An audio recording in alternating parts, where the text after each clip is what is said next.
teman-teman, gimana kabarnya hari ini? Baik semua kan? Hari ini aku akan menemani waktu kalian untuk berbincang bersama narasumber kita hari ini, Pak Rio, terkait dengan Pondok Lebah Madu ini. Boleh perkenalan dulu Pak, sekalian nanti boleh dijawab inspirasi dari adanya Pondok Lebah ini apa? Ya, boleh Pak, dimulai. Iya, terima kasih Mbak. Ya, perkenalkan, nama saya Rio Jati Pramono. Mungkin teman-teman di sana bisa panggil saya Rio.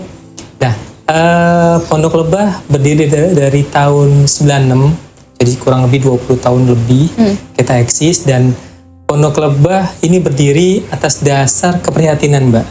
Jadi dulu kita juga sebelum memilih kita beternak lebah, kita suka minum madu memang. Nah, dari situlah kemudian ternyata cari madu yang asli, yang murni itu sulit ya. Nah, karena itulah Pondok Lebah memulai, kita coba mulai beternak lebah. Karena dasar itu kita suka madu dan cari madu yang asli itu sulit. Dan yang kedua, ternyata setelah kita dalamin lebih dalam lagi, ternyata madu asli yang di pasaran itu prosesnya itu ribet dan ternyata tidak lestari, Mbak. Karena prosesnya dia udah capek-capek manjat di atas pohon, kemudian dipotong semua sarangnya, dipanen sama ada anak lebahnya, sarang-sarang semua dipanen, terus diperas, otomatis kan madunya jadi kurang higienis. Terus kedua, lebahnya jadi banyak yang mati, sehingga jadi populasi lebah makin hari, makin tahun, makin menurun. Otomatis sehingga jadi suatu saat nantinya ke depan lebahnya akan jadi punah. Oleh karena itulah Pondok Lebah yakin dan kita fokus untuk kita bantu support produk-produk madu di pasaran khususnya untuk nasional, insya Allah bisa ekspor. Dan yang kedua, fokus kita kelestarian alam, sehingga kondisi alam dan khususnya lebah ini bisa lestari, Mbak. Kan tadi kita sudah keliling ya Pak, bisa ngelihat apa rumah-rumah lebahnya, terus cara prosesnya, apakah ada keunikan dari Pondok Lebah ini dengan peternakan yang lainnya? Iya. Nah, yang membedakan kita sama petani-petani lain, kita fokusnya tidak concern berdagang atau berjualan madu aja. Kita lebih cenderung kita mengedukasi. Kita pertama mengedukasi masyarakat untuk pembeli madu bahwa madu yang asli murni itu mempunyai cita rasa yang aroma khas. Jadi kalau misalnya Mbak gitu beli madu yang nggak ada aromanya, terus manisnya rasanya juga berbeda, nah itu perlu curiga, Mbak. Jadi kita lebih mengedukasi bahwa madu Nusantara itu punya aromanya khas, terus rasanya tuh unik, tidak berbeda gitu ya Pak? Iya, madu dari misalnya bunga A atau misalnya bunga rambutan sama bunga karet, itu rasa aromanya berbeda. Beda kalau madu-madu yang impor ya, rasanya ya manis terus begitu aja. Nah, madu Nusantara unik, atau mungkin teman-teman ini sebut madu lokal, itu unik. Dan menurut saya cita rasanya nggak kalah, dan menurut saya justru kita dapat beberapa customer di luar, Mbak. Mereka suka madu-madu lokal asli Indonesia karena rasanya mereka bilang itu unik dan taste-nya terus flavor rasa di mulutnya tuh enak luar biasa. Sering banget tadi Mbak nyobain kan? Udah. Gitu, Mbak. Kan ini ada beberapa produknya ya Pak. Apakah ada wadah atau platformnya dari penjualan produk ini semua? Nah, kita pemasaran madunya kita 2 channel, Mbak, yaitu channel online dan channel offline. Nah, untuk channel offline-nya kita ada tim sales motornya yang canvassing ke toko-toko, apotik, kemudian toko herba, terus toko-toko minimarket di beberapa punya warga, ya kita titip jual di sana sekalian.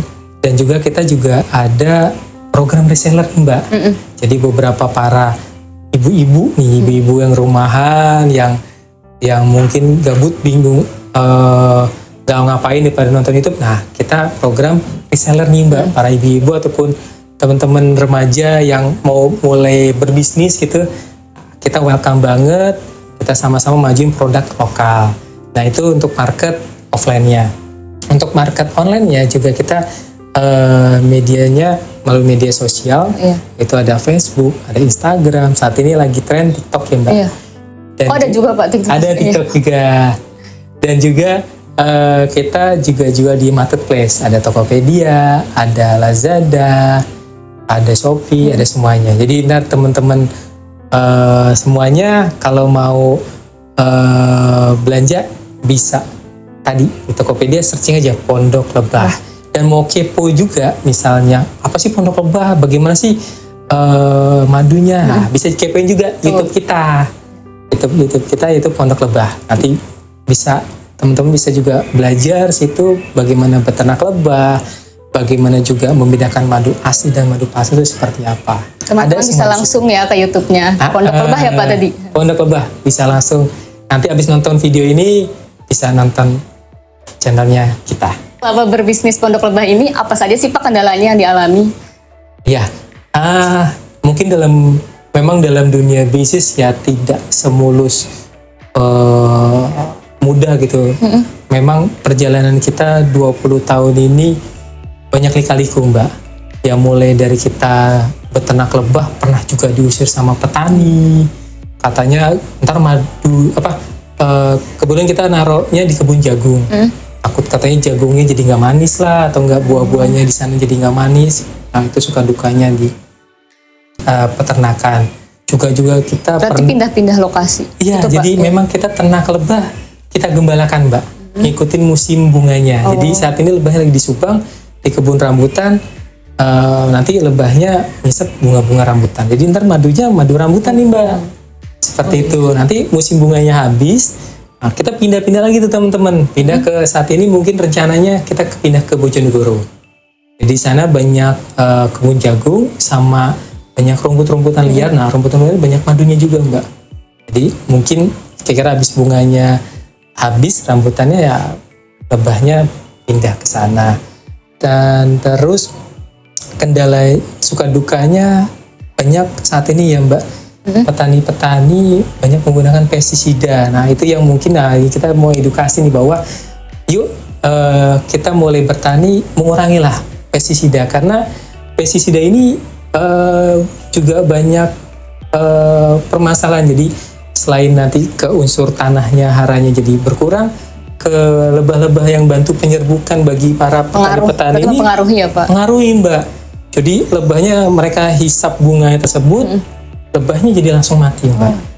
Walaupun belum sempat mati, terbawa sampai ke sarangnya, nanti anak-anak lebah juga keracunan jadinya mati. Kita pernah ngalamin kejadian yang tidak mengenakan di 5 tahun yang lalu tuh.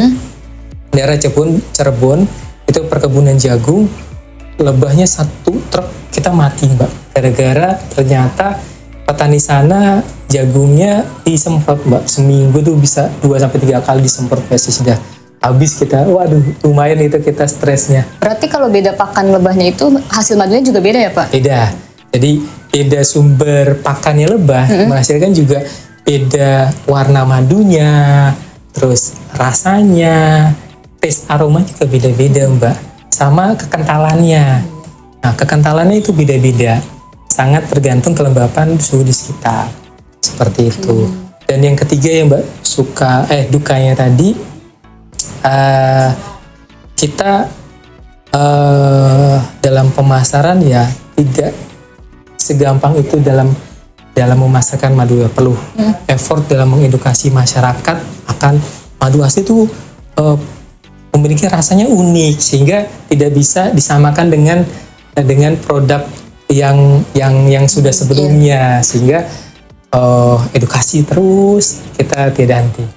Paling kurang lebih gitu sih teman-teman yang suka dukanya kita. Kalau sukanya insya Allah banyak, dan sebenarnya banyak sukanya Mbak, karena yang pasti boleh Pak diceritain. Iya, yang sukanya banyak, yang pasti madunya manis. Terus kedua kita banyak interaksi sama masyarakat. Kan kita berpindah-pindah lokasi nih Mbak. Tentu kita berhubungan sama di desa kita berbeda-beda desa Mbak, sama tiap-tiap daerah, sehingga kita bisa berjumpa, berkenalan sama masyarakat lokal. Memperluas pemasaran berarti ya Pak? Iya, dan juga kita mengedukasi tuh Mbak, para pemuda-pemuda di desa itu kita mengedukasi bagaimana sih beternak lebah. Terus juga kita melibatkan tuh anak-anak muda sama para ibu-ibu untuk membantu proses panennya. Seperti itu sukanya, sehingga saling berbagi lah, Mbak. Bapak, apakah ada saran untuk wirausahawan muda? Boleh Pak berikan sarannya? Iya. Nah, untuk para wirausahawan muda, yang pertama jangan mudah menyerah. Memang dalam kita berwirausaha banyak terjadi permasalahan-permasalahan, tapi itu harus kita hadapin dan harus selalu terus semangat, kemudian terus berinovasi dan terus menjaring pertemanan, sehingga kita mendapatkan banyak insight, masukan buat bisnis kita, dan banyak pengetahuan-pengetahuan baru yang buat menambah pengalaman dan bisnis kita nanti ke depan bisa lebih berkembang. Intinya jangan gampang menyerah ya Pak. Ya, kalau gagal intinya, terus coba. Betul. Apakah dari Bapak sendiri, dari Pondok Lebah ini ada harapan bagi ruang publik di wilayah Jakarta, Pak? Iya. Sebelumnya memang kita sudah lumayan lama berkolaborasi dengan Dinas Pertamanan dan Kehutanan DKI Jakarta. Para penyuluh ini juga mengajak para KTH-KTH se-Jakarta untuk belajar di tempat kita. Waktu itu beberapa bulan lalu belajar bagaimana mendesain kemasan yang baik. Nah, kita berkunjung berarti ya Pak? Berkunjung ke sini. Kita membahas insight tentang produk-produknya dia seperti apa. Nah, kita memberi masukan. Belajar pakai misalnya bagaimana cara menggunakan aplikasi Canva, Mbak. Nah, pakai Canva kan praktis tuh, buat desain label.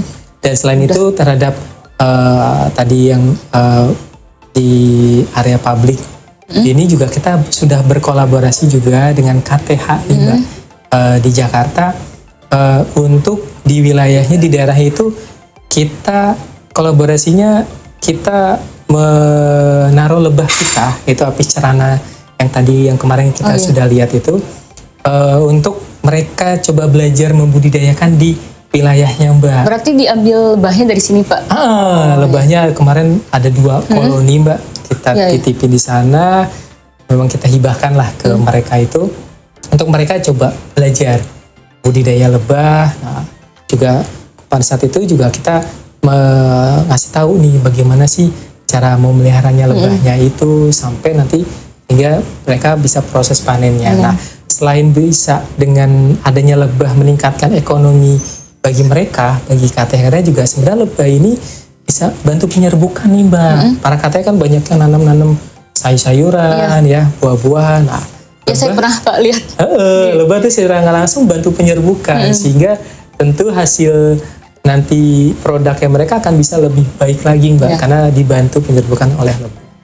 Nah, harapannya ke depannya ya kolaborasi ini terhadap para pelaku usaha khususnya di bidang lingkungan kita bisa saling bersinergi dan berkolaborasi dengan Dinas Pertamanan Kehutanan dan KTH sehingga kita bisa menciptakan ekonominya ini bisa lebih luas dan lebih berkembang lagi.